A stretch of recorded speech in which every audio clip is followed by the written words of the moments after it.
So again, greetings, and this morning will be the last of the 5 talks on kind of the general principles of early Buddhist ethics. And yesterday I talked about the 10 unskillful and 10 skillful actions, that the Buddha was very concerned about how we act and live in the world, and that we want to live in the world, our actions, our behavior, and our relationship to other people, to be skillful or wholesome. At least 9 of those 10 skillful actions have to do with our relationship to others in the world. Actions, so what's wholesome or skillful is to avoid killing and harming other beings. What's skillful or wholesome is to avoid stealing, hurting people through our sexuality and sexual behavior. Lying, avoiding divisive or malicious speech, avoiding harsh speech, pointless speech, avoiding being avaricious, meaning wanting the things of other people, avoiding having ill will. So those 9 are all about how we are in relationship to other people. And Buddha put tremendous emphasis on this importance, and to behave and act in ways that avoid harm and provide good for other people, to live for the welfare of others. Now these 10 skillful and unskillful actions are said to have roots. It's a plant metaphor that some plants, if you just cut them off at the surface of the ground, the roots will sprout more. But if you uproot them, then they don't grow anymore.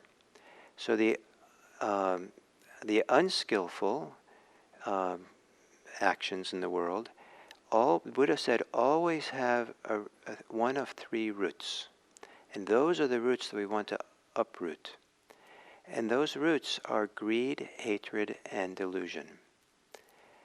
And you'll find myself and Buddhists, Theravadan Buddhists, teachers, will repeat these 3 over and over again, greed, hate, and delusion. And it's a little bit, after a while we get familiar with it, used to it. It's a little bit like too much, to keep saying the same thing over and over again. And I apologize for that, but it's also that it's so central to this tradition, because those 3 are seen to be the psychological roots for all ways in which we live that we intentionally, consciously, knowingly cause harm in the world. And the idea is to live without causing harm. And so we find that greed, hate, and delusion has a central role in the teachings of the Buddha, seeing how they work, and then becoming free of them, being liberated from greed, hate, and delusion. There's a somewhat famous chapter in the Connected Discourses of the Buddha that in Bhikkhu Bodhi's translation is called the chapter on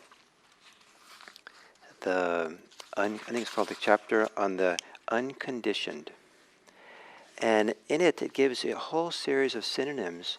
And I've heard Dharma teachers recite these synonyms, 44 synonyms I think, as if they're synonyms, as if they're all talking about nibbana, liberation, because nibbana is one of the words. And at some point it just goes through a whole list of the text, the translation. But the list is actually supposed to be the word that's substituted into a bigger text. With all the text is the same, except these words change. And these words are kind of inspiring. And some people, it's almost like I don't know if poetry is the right word, but to settle back and just hear some of these words can be quite inspiring. Truth, the far shore, the unaging, the stable, the unmanifest, the unproliferated, the peaceful, the deathless, the sublime, the auspicious, the secure, the destruction of craving, the wonderful, the amazing, the unailing, Nibbana, the unafflicted, purity, freedom, the island, the shelter, the asylum, the refuge. Great words. But when they're listed just as synonyms for Nibbana, we actually miss what the central teaching is in this chapter. Because they're not really synonyms for Nibbana exactly. What they're synonyms for is something else. And we can see this with the very first one, where it talks about the unconditioned. One of these lists of 44 is the unconditioned. And in the first time that this word appears, they give you the whole text. And then to read a little piece of it. And what is the unconditioned, says the Buddha. The unconditioned is the destruction of greed, hatred, and delusion. This is called the unconditioned. So for all those synonyms that I read,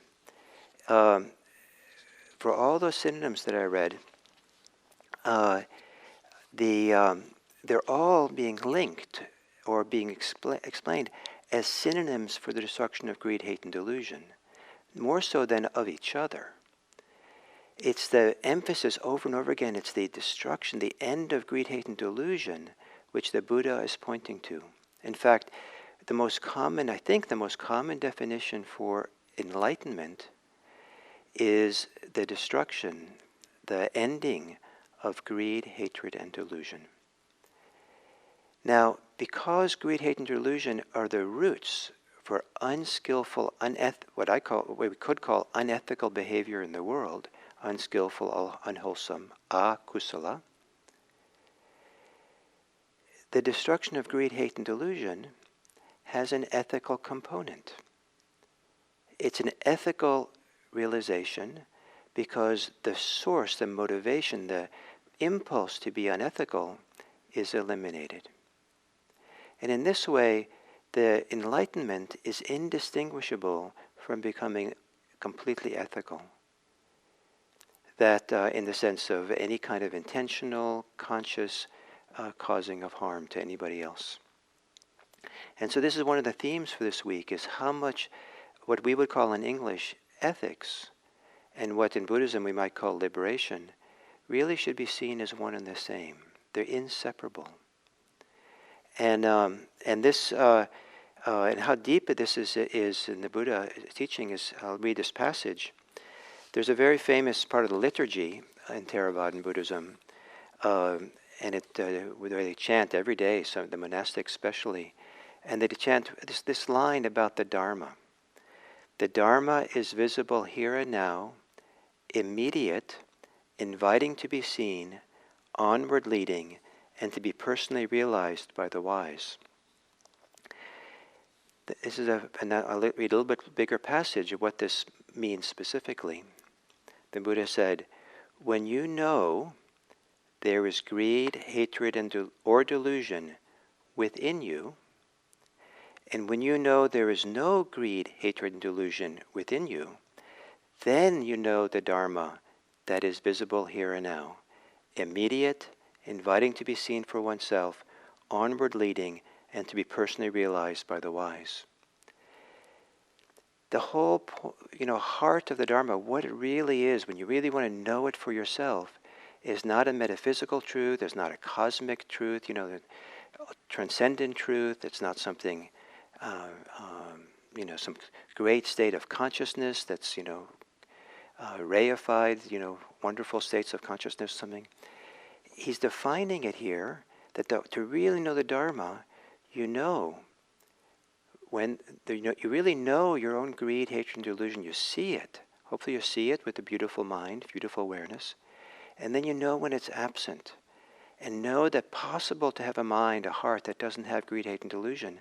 If you really know that in a deep way, then you know the Dharma. Then you know what's onward leading. Then you know you can move into this direction.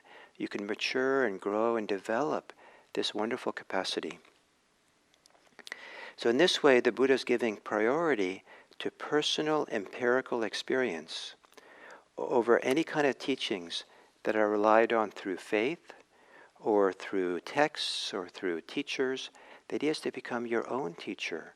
And you discover it by this sensitivity, mindfulness, awareness to really know and feel greed, hate, and delusion. Now I keep emphasizing this ethical sensitivity because greed, hate, and delusion, we can actually feel the impact it has on our system. Again, to quote the Buddha, these unwholesome, unskillful roots, they are, he calls them, they are suffering in this very life. They come with vexation, despair, and fever. He emphasizes that people who have the three unwholesome roots, greed, hate, and delusion, are injuring themselves because they are forms that bring harm, suffering, and discomfort to oneself. And so he has this poem, greed, hatred, and delusion, arisen from within oneself, injure the person as its own fruit destroys the reed. Apparently there was a reed plant in ancient India that when the fruit matured, maybe it took out the nutrients from the rest of the plant and it died. So this idea that that we can feel, sense the dukkha, the pain of greed, hate, and delusion, it's actually very important because that gives us the clue for how to be free. It gives us a sense, oh, this is not what I want to do. The Buddha called it a thorn that we pull out of the heart. The absence of greed, hate, and delusion, a mind, a heart that doesn't have it, that is beautiful.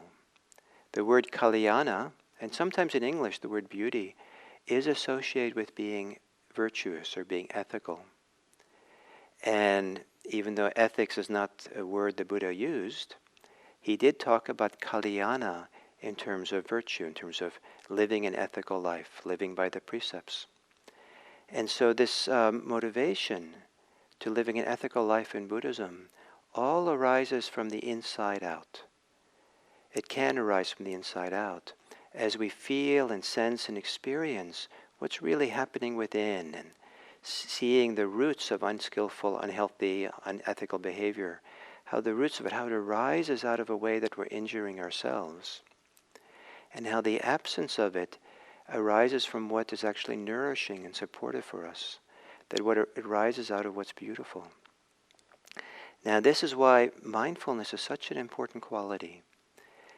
To really be in the present moment, to notice what's here, pay attention to what's here, we can become our own teacher, our own coach for what in English we might call an ethical life. For what in Buddhism we might call a life that doesn't cause any harm in the world, but a life which is concerned for the welfare and happiness of self, of others, of self and others, and for the whole world. And as I said, I think earlier in the week, this is a definition of a wise person. This is a definition of someone who's spiritually mature in Buddhism. They're concerned for the welfare of self, others, self and others, and for the whole world. May it be so. So, thank you for being here for this week. So we're going to transition now, those of you who'd want, to Zoom and to have a community meeting, to have a little bit more interaction. Maybe I can take some questions or have some discussion with me as well. And then at some point during this maybe half an hour we have together, we can do a Zoom breakout group with about 5 people. And you'll find the Zoom link at the very beginning of the chat in YouTube. It's also on the IMC calendar for this event today. It's also on the IMC section called What's New, which is on the far bottom right-hand side of the homepage called What's New, and you'll see. And there's a password to get in to the Zoom room, and that password is Metta, METTA. So, and I'll put in a moment the link at the bottom of this chat as well, but if you scroll to the very top of the chat, you'll find the link So those are the three places you find the link, and hopefully you can find it. So I'll repeat it. The top of this chat that you're looking at, if you're asking where it is, it's just scroll to the very top. Go to the insightmeditationcenter.org website, and you'll see on the calendar there for today that they click on this event, and you'll see maybe it's not this event, maybe it's the one that's at 7:45, or at the What's New section of the website. And in a minute, when I get down from here, I'll put the link also in the bottom of the chat. So you can just wait and see it pop up. So, thank you.